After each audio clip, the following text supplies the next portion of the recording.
यहाँबाट गाडी उछुट्टेर गुड्किँदै यहाँ घिस्रिँदै आएर यहाँनिरबाट वहाँ पुग्यो। वहाँबाट टायर गुड्केर तल पुगेको थियो, तलबाट निकालेर ल्यायौँ।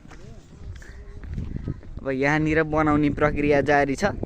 अब कतिखेर बनियो त्यसपछि हामी निस्केर आउँछौँ उता। यस्तो बाहा कालो निस्केर आयो यहाँ। यस्तो भयो अवस्था।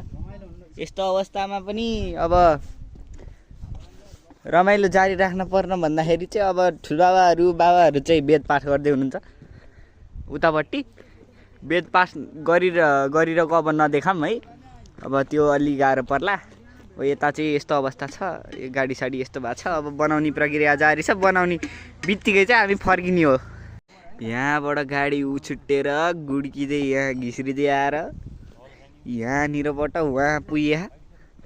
वहाँबाट टायर गुड्केर तल पुगेको थियो, तलबाट निकालेर ल्यायौँ। अब यहाँनिर बनाउने प्रक्रिया जारी छ। अब कतिखेर बनियो त्यसपछि हामी निस्केर आउँछौँ उता। यस्तो बाहा